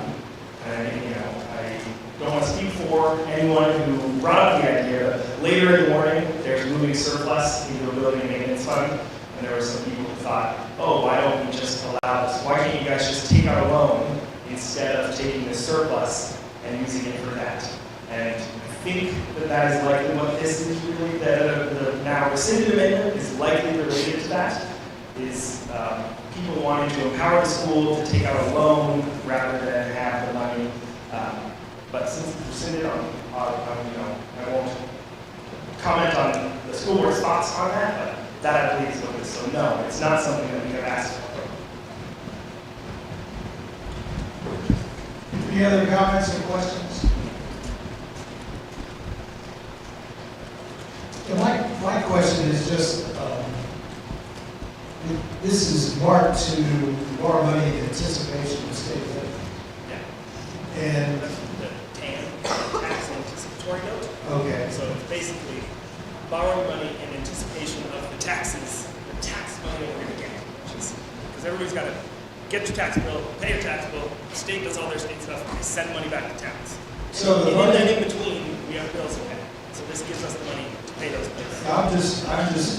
I guess I was naive because, so I pay my taxes, and the educational money that I pay goes to the state, Correct. and then it comes back to the home. More than that. Yes, understood that. Oh, that's something I didn't know. So, when you tie this borrowing money in anticipation of state revenues, that includes what we're paying here. Right. Plus, what the state is giving on top of what we pay. Yes. Okay. All right, thank you. Any other questions, comments? No, but with this article, we know we have money. We can pay that off. We know what our revenues are going to be. With the other thing means that if you took out a loan to pay something, it's going to show up those payments in next year's budget. Do we want that? Just a free will? No. Okay, right, I mean, she rescinded the. Yep, Yeah. just so people understand what that's. Okay, but, yeah, maybe she didn't. Any other questions, comments? Being none. All in favor of closing discussion and voting on the article, say aye. Aye. Opposed, nay. All right, we're voting on Article 6 to see if the voters of the town will authorize the school board to borrow money in anticipation of state revenues.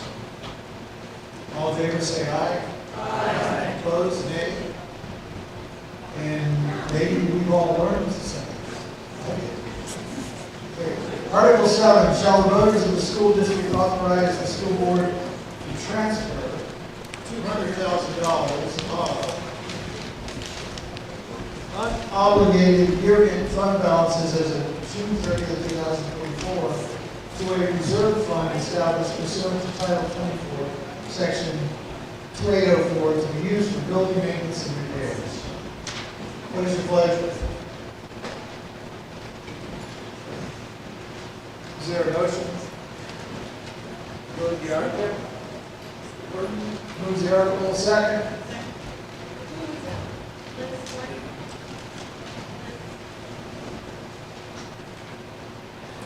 Got it? Okay. Discussion? Comments? Questions? Clarification? I just have a question. I seem to remember that years ago there was a reserve fund for anticipation of increased tuition.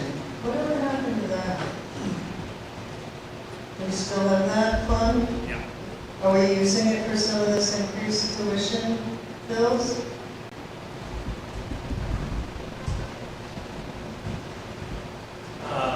No, not directly. How do you explain the complexity of not on the fund. So that fund, that Linda director still exists. I'm not going to know exactly the dollar amount. I want to say it's roughly $50,000, something like that. I may be wrong. It actually, that amount might actually be in the report. But basically, the way that tuition works is schools set their tuition. We send our kids, we pay the tuition. At the end of the school year, the state, the Agency of Education crunches the numbers on what tuition was versus how much it actually cost to educate a student. And so if that amount of money, if we have paid more tuition than what the state deems appropriate, then we get a refund. But if we've paid less money than what the state deems appropriate, we then have to pay the school that we send our kids to. And so that fund exists for that. That exists for the kind of after the fact. Because a handful of years ago, we got in a situation where previous board had approved the budget, had not factored in that, and our taxes went way up. I think folks remember when we had a budget that failed. A huge chunk of that increase, the year that it failed, was based on essentially a back bill for tuition. And at that time, we didn't have a significant tuition reserve fund, and so we weren't able to absorb that at the time, and it had to be rolled into the budget, and there we go, and our budget failed.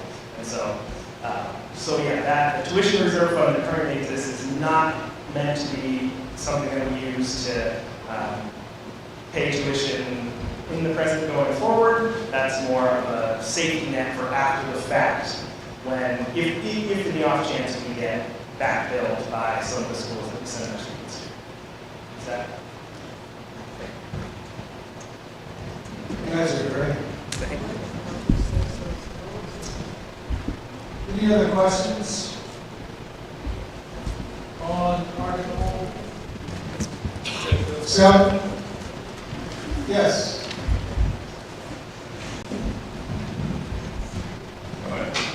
I'm going to try to guess what Belinda was driving at.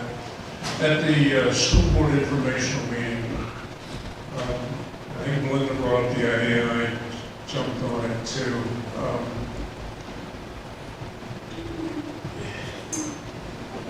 I think the school board is going to have a tough time finding out how to reduce the budget so that it will pass the voters of Wolcott this year. And we looked at this as maybe one area that they could look at. The town doesn't buy trucks anymore, we lease them. The town does a lot of borrowing in terms of major equipment.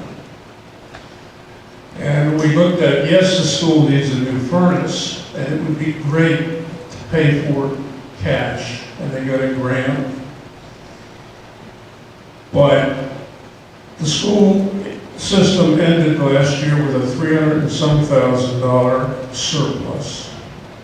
They've used a little over $100,000 and change in the budget they presented to us. And that $200,000 is to go to pay cash for this boiler in this building, which is leaking. And as I said, they got a partial grant for it. And the question is, why couldn't they, say, do $100,000 and take out a 10-year loan to pay for that boiler, which would be about $20-some thousand a year, and use the other $100,000 if they had to help reduce this budget hit that we're facing. Because really the only other place they've got to look to cut this budget is the school. That's the position that they're in. That's the position OSSU has put us in. So I think that's what Belinda was driving at when she was talking about borrowing money. And yeah, they'd have to come to get approval to borrow the money. But I think they need to go into this budget election today with all the chips they can to look at reducing the hit on the taxpayers of this town. And I'm having a hard time just saying, go ahead and spend $200,000 cash on a boiler.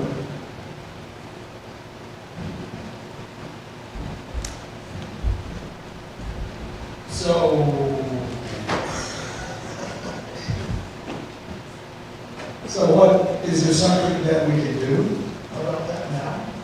I mean, maybe that's what.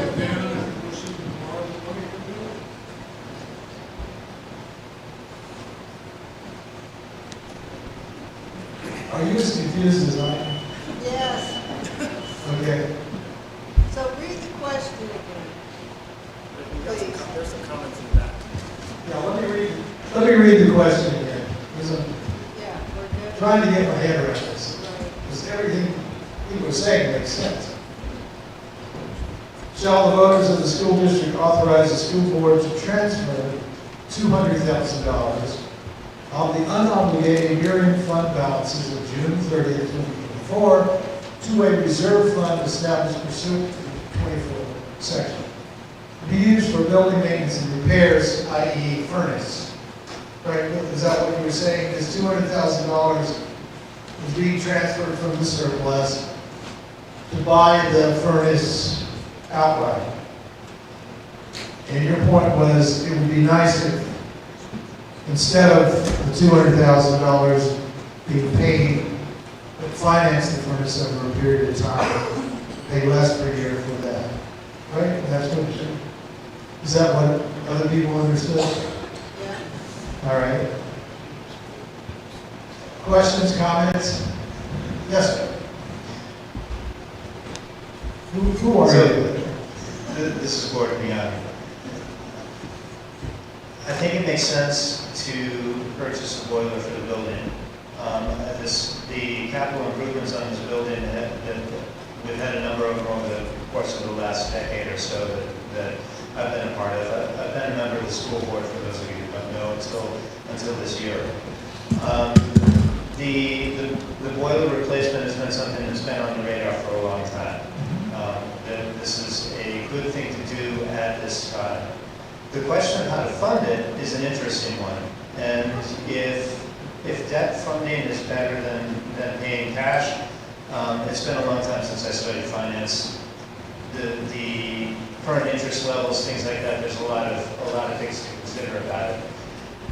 If I'm understanding correctly, the plan would be to proceed with the boiler replacement this year with funds that we have available and to get the job done. But that's embedded in our school budget as it stands. I'm looking to see if heads nodding or shaking the other way. But there's expenditures, we'd be putting money into the capital reserve, we would spend money, this is the budget. If this budget passes, then I think that's the plan. If this budget doesn't pass, then you guys will have to work with the SU and come back with another plan, and there may be, at that point you have to figure out where to make cuts or what else to put in front of the town as a budget proposal.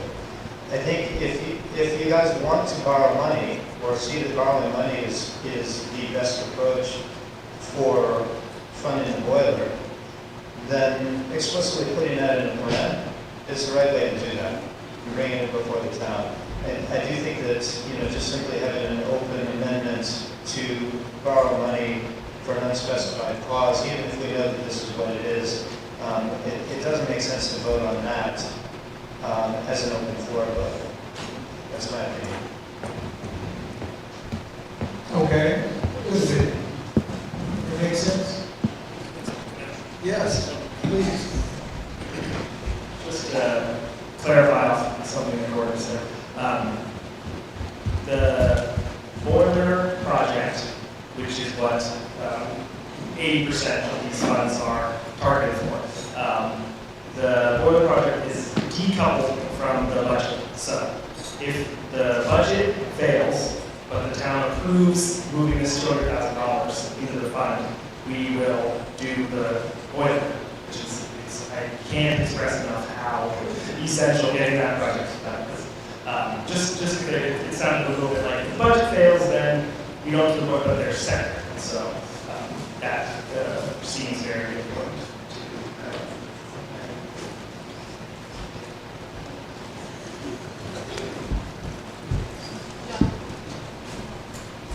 I'm going to put myself out there because apparently a lot of people don't like this idea. But if we turn down them moving that $200,000 over into that maintenance account, they could use that $200,000 to go against the 30-cent increase we're looking at on our taxes. If we do that, they might. I don't know if the budget will pass today. Obviously, there's some controversy about that, but they could use that $200,000 to lower our taxes. And still get the boiler? And still get the boiler? No. They borrow money. They would have to borrow money for the boiler. Right, but if they borrow money for the boiler, you could still get the boiler. if we borrow money. Yes. If that's what. And if Should we amend this? Should we amend this article? No. No? No. No. Can I ask a clarifying question? Yes. Liz Courtney, I was at the informational meeting for the school board budget the other night. One thing that was enlightening to me about this project is the grant money that's on the table to help pay for it is like a use it or lose it situation, so correct me if I'm wrong in any of this. If we don't use the 200 this year to pay for the boiler, which is desperately needed, and we borrow money to pay for it over time, it's not going to cost 200 grand, it's going to cost 300 something, so it's going to cost significantly more because we lose access to the grant money, and then we're paying interest for the borrowed money. So I think it's a wise decision to make this purchase now, use the money we have, and it's going to be a lot cheaper in the long run. Okay. I didn't know you had a grant. Yes. All right. So It's there, pellet, it's for pellet. We're replacing the oil furnace with pellet furnaces. okay. But just so we understand, there is a grant that's hanging out there, Yes. ready to be used, Yes. but we have to use the 200,000. There's a time limit on it. So Right. we have to commit to the project to get the receive grant. and use the grants. And If you we don't can't- commit, they will take that money back and give it to someone else. who's Right. ready to do the project. And you can't finance the budget and still use the grant. That's, I'm not sure we're. Not sure. You This think is yes? It's a classic example of this is just a classic example of like 11th hour wanting to be engaged in the process, which I love that people want to be involved, but like these are conversations that have been long running and have been happening, surprise, at our local school board meetings, which I invite you to come to so you can be involved. And so right now, I can't answer right now the feasibility, the logistics of taking out a loan and what that does to our grant, because the conversation is happening in this minute, and we, as a body, have not explored that option, because it so far has not seemed like the appropriate choice that we want to make. That being said, gay democracy, if folks want us to pursue that, we will, and conceivably, yes, it is going to cost us as a town a lot more money, because we will have to then factor in loan payments into our budgets in years to come, which that's money that taxpayers will be paying for like a non-tangible service at the school, whereas if we pay for the project outright with cash, which is money that we have, then that's not something we then have to factor into future budgets. Thank you. I call the question. Is there a second? All in favor of calling the question, say aye. Opposed to calling the question, say nay. Question is called. Article 7, shall the voters of the school district authorize the school board to transfer $200,000 of unobligated year-end fund balance as of June 30th, 2024 to a reserve fund established pursuant to 24, section 2804, to be used for building maintenance and repairs. All in favor of the article, say aye. Aye. Opposed, say nay. Nay. The ayes have it. The article passes. My comment, that was tedious, but I learned a lot. Thank you very much. Thank you very much. It's not always pretty, democracy. But I like it better than the alternative. Article 8, to transact any other business that may legally come before the meeting. Is there any other business that may come legally before the meeting?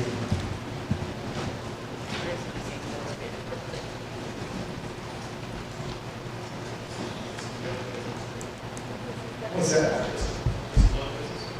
No, this is any other business that may come before the meeting, legally come before the meeting. I'm not quite sure. Okay. It's non-binding. It's non-binding, I guess? Yes. Okay. Non-binding, but it's legal. I don't know if this is going to be legal. I'm Jim Ryan. I just want to talk about kind of the elephant in the room. And this has nothing to do with the school board, but the question of choice, of secondary choice. And it seems like this has to be addressed at the state level through our representatives. But it's my understanding a big chunk of the increase or our tax bill rates in the schools is due to our secondary tuition. And it just seems, I'm all in favor of choice, but maybe choice with common sense. That maybe we need choice with a cap, a per student cap for the tuition that we pay and send the kids wherever they want, but we shouldn't have to all pay as high for the higher costs. And or maybe just selecting 2 or 3 high schools to send our kids with where we have to read. It seems like Craftsbury is in need of secondary students, and we have space here at our elementary school that we can accommodate their elementary school students. It might be a barter in the works, but that all has to happen at the State House to make that legally possible, but just something for us to consider.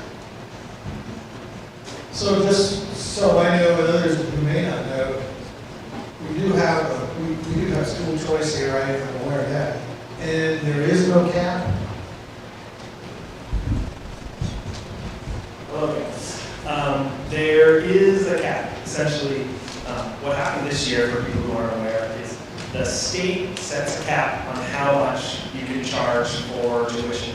And in previous years, year over year, the state allows that cap to increase maybe $500, maybe $1,000. This year, they allowed that cap to increase something like $6,000 or $7,000. So all the schools obviously went real close to that cap. And so that's why there's been a huge, on the range of $4,000 to $5,000 per student tuition increase. So it went from $18,500 to $25,000. The state allowed that to happen. And, I think if someone said that you can legally charge a bunch more money, you're probably going to charge a bunch more money, so increase your revenue, because that's a big sticking point. So that being said, if you send to a local high school, that's roughly, we send with the knowledge that sending a kid to Craftsbury costs $24,000. Not positive that's the exact number, something like that. But if you send your kid to a private school in New Jersey and they charge $100,000 a year, we don't, as a town, pay $100,000.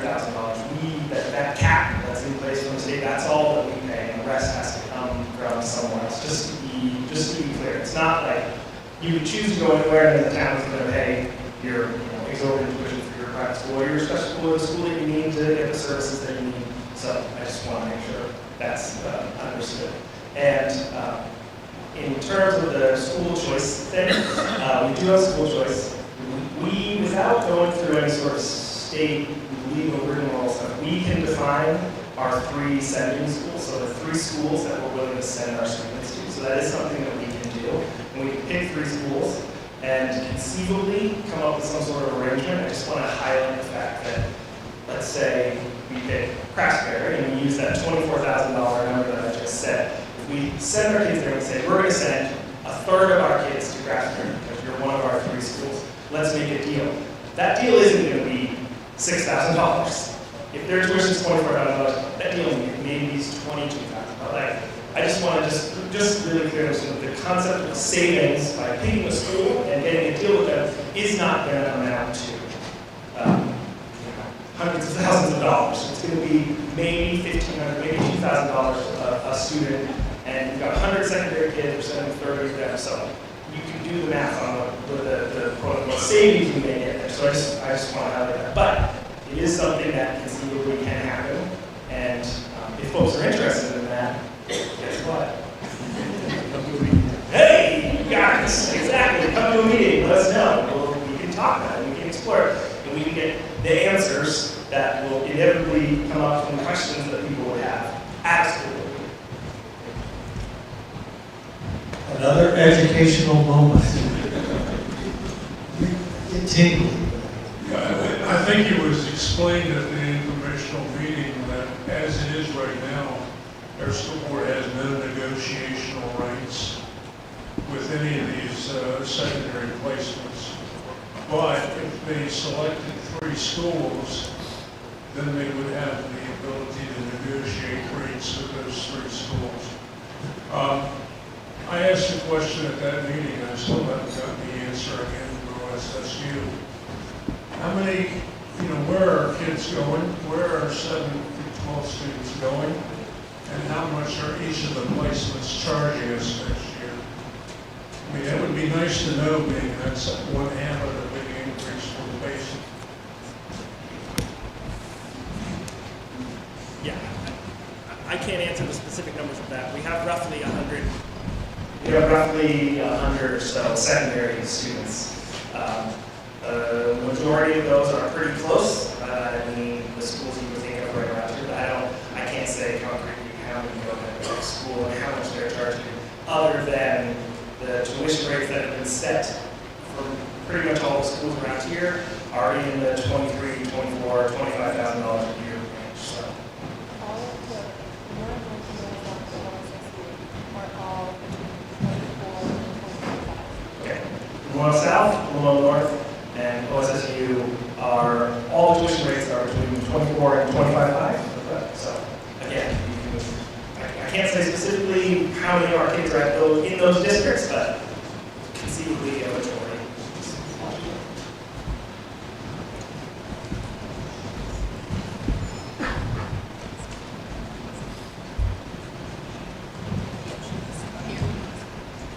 I can't provide much more detailed information than other than what we've already delivered in our annual report. But something that I think that everybody would benefit from keeping front of mind is one of the main drivers of these increased costs year over year is health insurance going up. The health insurance premium is going up year over year between 15 and 20%. With no end in sight. It's something that's going to keep happening until all of us collectively in Vermont can find a way to stabilize that. So keep in mind that underneath the surface of the school kind of being the carrier of those costs, a lot of that additional expense is rooted in those health insurance costs. And it's, although I applaud our governor and our state legislatures for addressing issues that are affecting all of us right now. Right now, there is no stated agenda of dealing with these increasing costs this year, so we need to pressure our elected officials in that respect as well. Keep that in mind.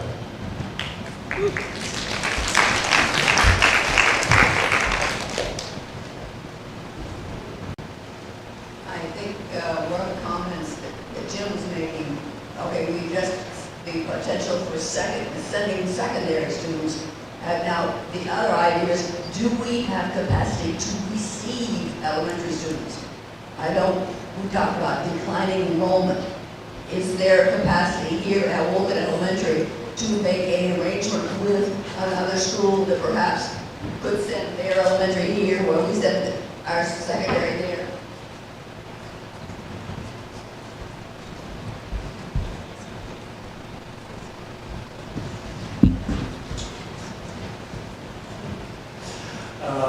That's an intriguing concept. I can't give you a concrete answer. Capacity-wise, within the school, it fluctuates our class sizes. We have some grades that are 20 kids, we have some grades that are 8. So that would probably be a limiting factor, our ability to comfortably be able to accept outside students when it's hard to predict who's going to be incoming from Wolcott. It's certainly something we can discuss and find out about. You know, most of the local schools around us have a similar number of students, so it feels challenging to double our students in this building. Again, I don't know. That's just a sort of off the top of my head gut response to that, but it's something we can talk about at a school board meeting. Thank you. Any other comments or questions?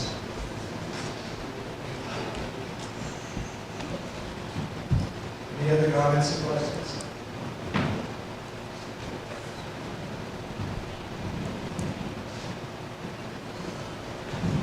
Trevor Putnam. I'm going to spin this around and get out some money. I'm here representing the Mary Jane Dexter Scholarship Fund Corporation, and I just want to make sure that people know that the applications for 2025 are available. Belinda has some up front. You can also look, we'll be posting stuff on the Front Porch Forum. And if you have a senior in high school, tell them to go to their guidance office to pick up an application. We've awarded over $40,000 to 2- and 4-year program students for Wolcott in the last 2 years alone, and we're looking to give away more this year. So check out the Front Porch Forum for more information, see your guidance office, or pick up an application from Belinda. Good. Any other comments or questions? That was a wonderful note to end on. Anybody else? Going once? Twice? Do I have a motion to adjourn? Motion to adjourn. Motion to adjourn, is there a second?